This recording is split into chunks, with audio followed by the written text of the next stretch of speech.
Bonjour à toutes et à tous, bienvenue sur la chaîne Terrario. Si vous êtes passionné de terrariophilie, d'aquariophilie ou même d'observation d'animaux dans la nature, surtout n'hésitez pas, abonnez-vous, cette chaîne est faite pour vous. Alors mon sujet d'aujourd'hui, comme vous le savez, ce samedi 12 mars, c'est la bourse de mon club d'aquariophilie à Vaubac. Alors ça se passe en région parisienne, à Argenteuil, salle Atrium. Donc surtout, si ça vous intéresse, n'hésitez surtout pas à venir nous voir. Vous pourrez rencontrer des éleveurs passionnés. Si vous le souhaitez, vous pourrez également me rencontrer. Et puis moi sur cette bourse, sur mon stand, j'aurai des petits guppies Handler Blue Japan, également quelques Tanictis. Et puis bien sûr, j'aurai aussi des isopodes tropicaux et puis des phasmefeuilles. Je vais vous en montrer un. Voilà ce type de phasmefeuille que j'affectionne particulièrement, comme vous le savez. Alors d'ailleurs, pour vous donner envie justement de venir, je vais faire apparaître ici le lien vers ma dernière vidéo que j'avais faite justement sur notre dernière bourse du club. Comme ça vous donnera à peu près un aperçu de ce que vous pourrez voir là-bas. Et puis la dernière fois justement, je vous avais proposé également faire une vidéo sur les bourses de Terrario et vous avez été nombreux justement à me demander de faire ça. Donc du coup ça va être le sujet d'aujourd'hui. Je vais vous montrer justement un exemple de bourse Terrario.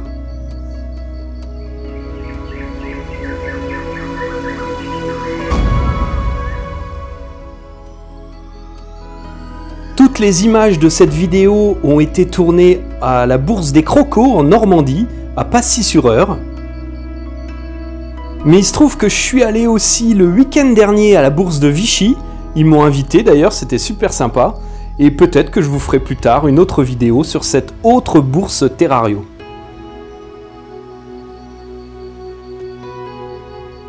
L'intérêt de cette vidéo, c'est de vous donner un aperçu du type d'espèces que vous pourriez trouver dans une bourse Terrario locale, afin de bien pouvoir vous renseigner à l'avance sur cette espèce, et puis surtout pouvoir bien préparer le terrarium avant de pouvoir l'acquérir. Ça permet aussi d'avoir une meilleure idée des prix qui sont pratiqués. En tout cas, je sais que moi j'aime bien ce type de vidéo, parce qu'on peut voir différentes espèces et rêver à celles qu'on aimerait avoir à l'avenir. L'intérêt aussi de ce type de bourse, c'est de pouvoir rencontrer des éleveurs et pouvoir ainsi échanger avec eux sur comment élever au mieux l'espèce et même comment la reproduire. D'ailleurs, ma recommandation, c'est de privilégier les stands où peu d'espèces sont présentées. Il est ainsi beaucoup plus probable que les individus qui vous sont présentés sont issus des élevages de la personne qui est en train de les vendre à la bourse. Vous allez ainsi d'une part acquérir des individus nés en captivité, et puis en plus ça vous assure que c'est une espèce un peu plus facile à reproduire que d'autres. Par exemple ici, cette éleveuse sur ce petit stand présente 2 espèces de geckos et une espèce de phasme.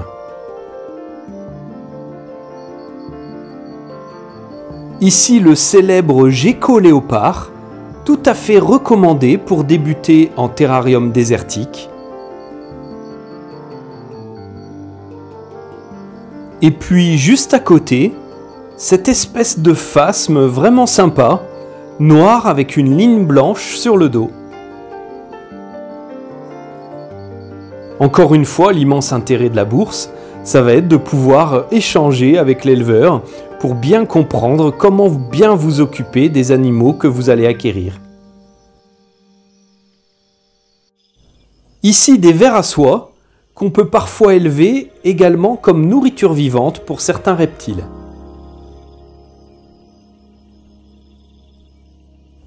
Un peu plus loin, un stand avec de nombreuses espèces d'arthropodes.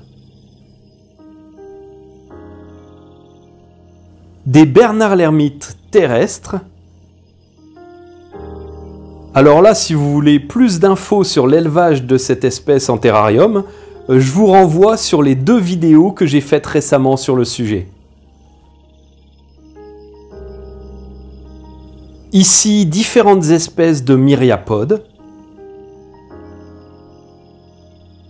D'ailleurs, j'en avais observé une très similaire dans ma vidéo sur la forêt du Costa Rica.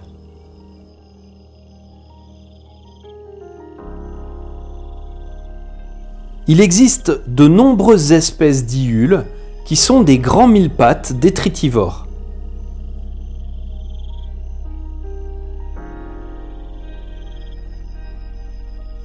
J'en parle un peu dans mon tuto sur les petits terrariums pour insectes et arthropodes.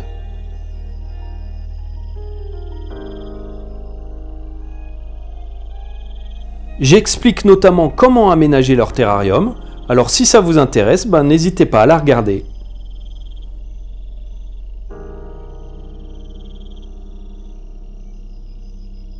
Mais c'est vrai que je vous ferai peut-être une fois une vidéo spécifique sur ces mille-pattes dont certains ont vraiment des couleurs sympas.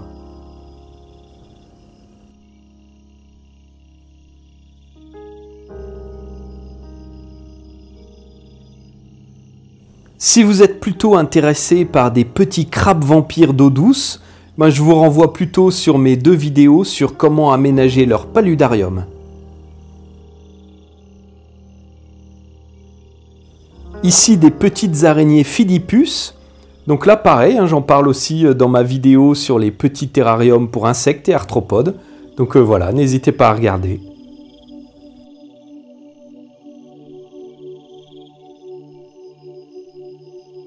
Waouh, certains arachnidés sont vraiment spectaculaires.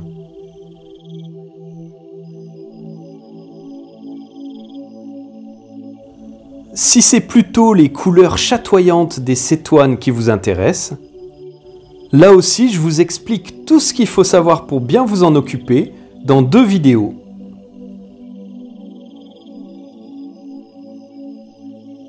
Même chose pour les phasmefeuilles. Comme vous savez, j'aime énormément ces insectes. D'ailleurs, c'est dans cette bourse, mais pas la même année, que j'avais eu mes premiers spécimens. Il existe un grand choix d'espèces de phasmes, largement reproduits en captivité.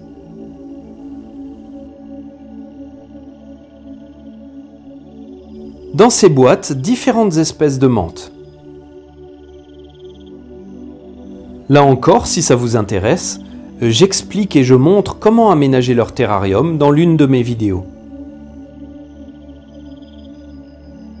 Vous pouvez les retrouver facilement dans mes différentes playlists rangées par nom d'animaux.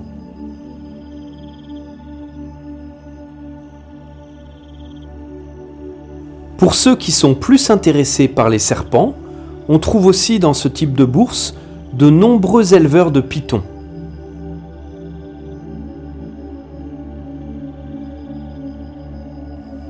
Ici, de jeunes basiliques verts. Ces lézards deviennent bien plus grands à l'âge adulte et donc il faut prévoir un grand terrarium pour pouvoir les accueillir. Un peu comme ce que je vous ai montré dans ma précédente vidéo sur les iguanes verts. Très important, et de façon générale, il ne faut pas craquer pour un animal lors de la bourse, mais bien anticiper, prévoir son acquisition à l'avance pour bien préparer son terrarium, et c'est pour ça que je fais cette vidéo. Ici, des petites tortues d'eau vraiment trop sympas.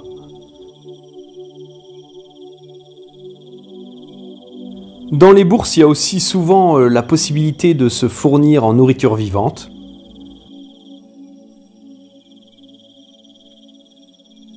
Comme différentes espèces de criquets et autres grillons.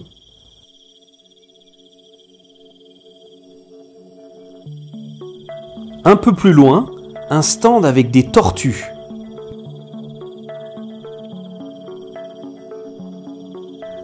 D'ailleurs, j'aimerais bien une fois vous faire un tuto tortue d'eau. Et puis une autre fois, en faire un sur les tortues de terre, où je pourrais vous montrer comment leur aménager un petit jardin en extérieur pour l'été. Ici, ce sont des jeunes. Je trouve depuis toujours que ce sont vraiment des animaux magnifiques et fascinants.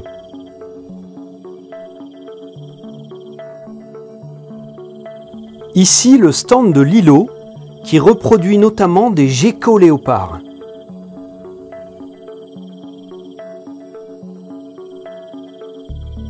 Ce lézard étant très largement reproduit en captivité depuis des années, il en existe aujourd'hui de nombreux morphes et de nombreuses couleurs.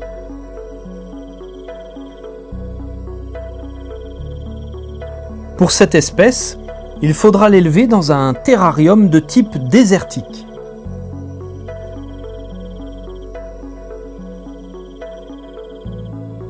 Un bac de 90 par 45 par 45 pourra tout à fait convenir pour un couple ou pour un trio, c'est-à-dire 2 femelles et un mâle.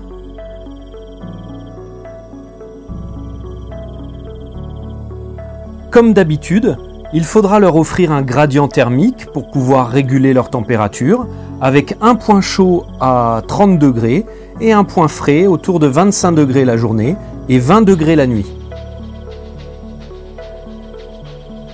Ce même éleveur propose également des tortues d'eau. Je trouve que cette espèce est vraiment sympa avec cette bouche qui sourit en permanence. Omnivores, ces tortues consomment des poissons de petite taille, vivants ou morts, des moules, des crevettes, de la viande, mais aussi des fruits et des végétaux.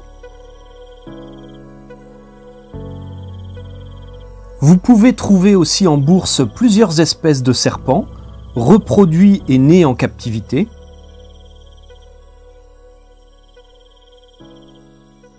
Notamment ces superbes Lampropeltis ou faux serpents corail que je trouve vraiment magnifiques avec leurs couleurs rouge, noir et blanc.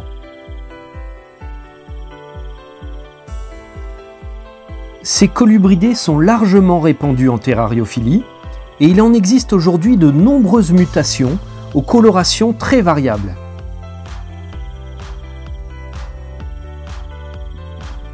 Là aussi, j'aimerais beaucoup faire un jour un tuto sur cette espèce avec l'aménagement d'un grand terrarium.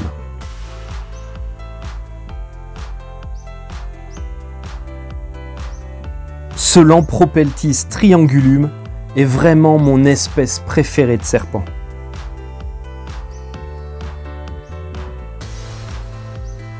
Vous pourrez rencontrer également dans les bourses des éleveurs de pitons.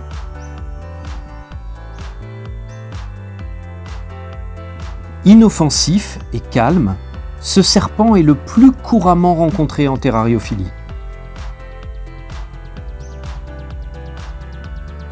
Par contre, il n'est pas forcément recommandé pour les débutants parce qu'il est facilement stressé, anorexique et pas si facile que ça à élever. Là aussi, il en existe de très nombreuses sélections d'élevage avec des robes et des colorations différentes.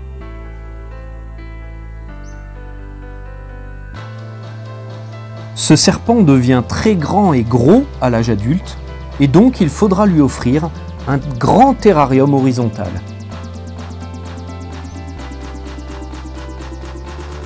Facile à élever avec également des couleurs hyper variées, le serpent des blés sera lui tout à fait adapté à un débutant. En plus, cette couleuvre est une espèce diurne.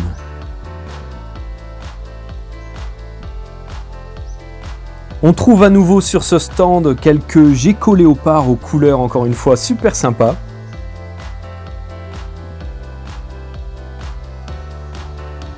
À force de sélection, ce lézard est devenu vraiment familier et on peut le manipuler avec délicatesse bien sûr.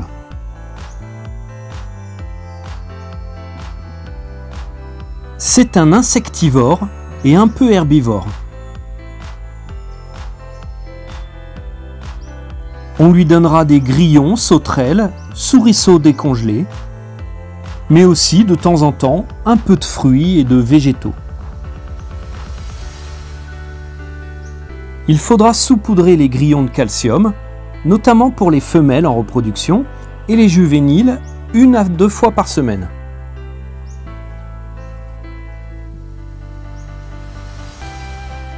Ici, des grosses blattes. On trouve souvent également en bourse des stands avec de la nourriture pour les reptiles.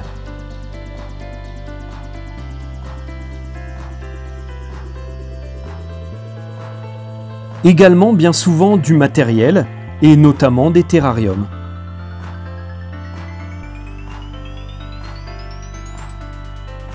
Ça peut être aussi l'occasion de vous équiper.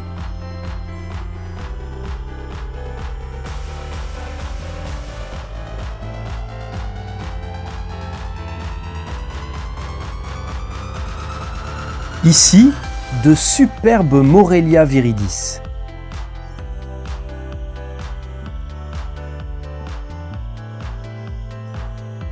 En bref, encore une fois, je vous invite vraiment à aller visiter ces petites bourses de terrariophilie.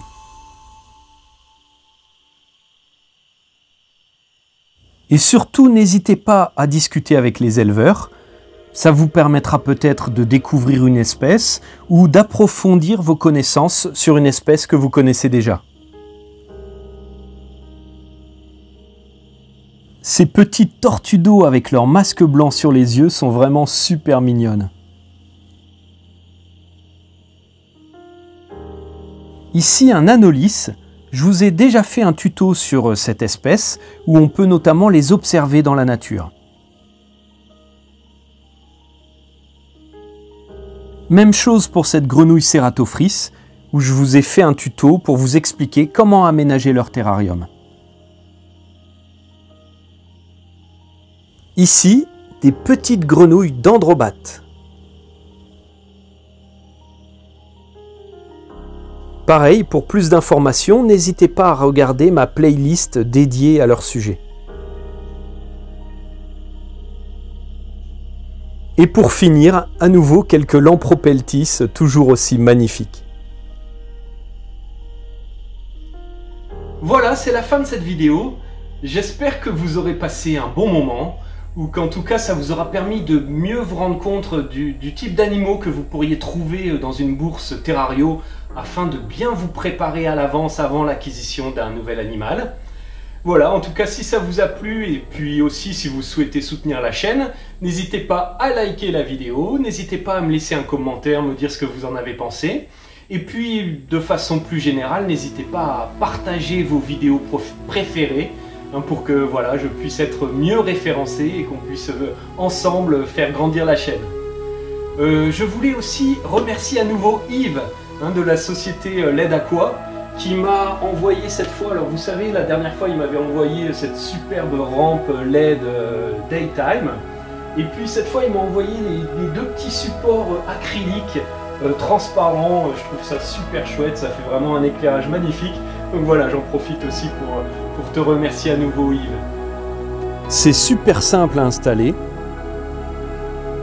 Il suffit de visser le support plexi sur la tige filetée au bout de la rampe et de positionner les supports sur la vitre arrière de l'aquarium.